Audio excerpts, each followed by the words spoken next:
Baik, saya akan menyambung dari bagian pertama. IPA dan tingkatannya. IPA.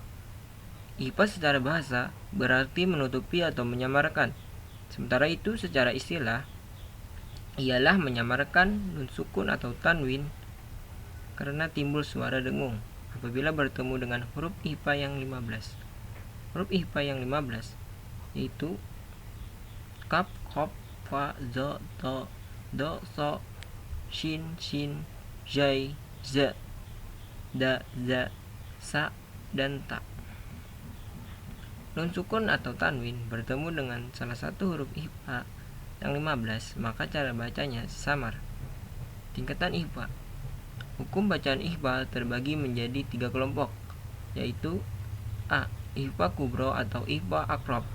IPA kubro atau IPA akrab adalah nun sukun atau tanwin yang bertemu dengan huruf IPA yang lebih dekat pengeluaran huruf hijaiyahnya atau makhrajnya dengan makhraj huruf nun. Huruf-huruf IPA kubro tersebut yaitu to, da, dan ta. IPA sugro atau IPA abad. IPA sugro atau IPA abad adalah nun sukun atau tanwin bertemu huruf IPA yang lebih jauh pengeluaran huruf hijaiyahnya dari huruf nun. Huruf-huruf IPA sugro yaitu kaf dan qaf. C. IPA wusto atau IPA ausat adalah apabila nun sukun atau tanwin bertemu dengan huruf IPA yang tidak jauh dan tidak dekat dengan makhrajnya huruf nun. Bacaan IPA wusto atau IPA ausat mengarah ke eng, sedangkan huruf fa mengarah ke bunyi am. Huruf-huruf IPA wusto yaitu fa, za, zai, ta, sa, shin, sin, za, sa. Skema hukum nun sukun atau tanwin. Hukum nun sukun dan tanwin terbagi menjadi 4. Pertama ijhar, kedua idgham, ketiga ikhfa, keempat iqlab. Huruf ijhar. Huruf ijhar hamzah, ha, ho, ain, goin, dan ha. Apabila nun sukun atau tanwin bertemu huruf ijhar, maka dibaca harus jelas. Yang kedua idgham. Idgham terbagi menjadi 2, idgham bigunah dan bila gunah. Idgham bigunah hurufnya ya, na, ma, wa. Apabila nun sukun atau tanwin bertemu huruf idgham bigunah, maka dibaca dengan secara berdengung. Idgham bila gunah. Idgham bila gunah hurufnya la dan ro. Apabila nun sukun atau tanwin bertemu huruf idgham bila gunah, maka dibaca dengan suara tidak berdengung. Yang ketiga ikhfa.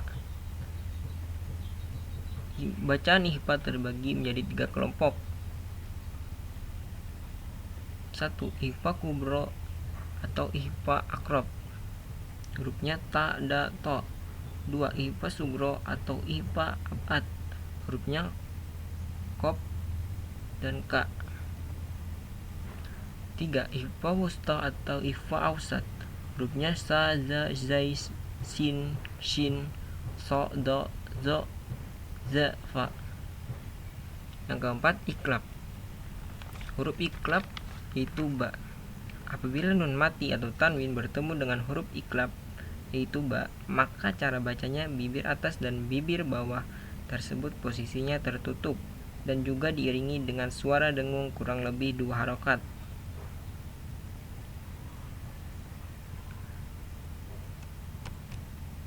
Hukum mim sukun.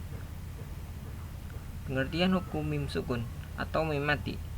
Mim mati atau mim sukun yang tidak memiliki tanda baris atau harokat. Mim mati terjadi apabila bertemu dengan salah satu huruf hijaiyah. Hukum mim sukun terbagi menjadi 3, yaitu ijhar sapawi, idgham sapawi, yaitu ijhar sapawi, ikhfa sapawi, dan idgham mutamatsilain.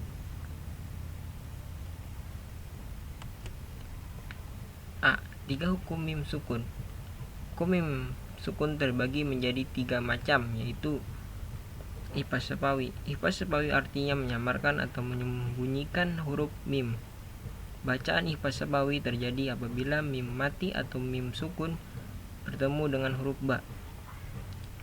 Cara membaca ihfaz syafawi yaitu samar-samar. Artinya pada saat membaca mim sukun disamarkan antara mim dan ba dan terdengar seperti didengungkan. Yang kedua, idgham mimi atau idgham mutamatsilain. Hukum bacaan disebut idgham mimi apabila mim sukun bertemu dengan mim yang sejenis. Idgham mimi memiliki beberapa nama. Cara membaca idgham mimi yaitu dengan cara menyuarakan mim rangkap atau ditasdidkan dan wajib dibaca dengung. Idgham mimi sering pula disebut idgham mislain atau idgham mutamatsilain. Idgham yang hurufnya serupa atau sejenis. Yang terakhir, ijhar syafawi. Ijhar syafawi yaitu terjadi apabila mim mati bertemu dengan salah satu huruf hijaiyah selain huruf ba dan mim. Cara membaca ijhar syafawi yaitu bunyi mim disuarakan dengan terang dan jelas tanpa berdengung di bibir dengan mulut tertutup. Huruf ijhar syafawi berjumlah 26 huruf.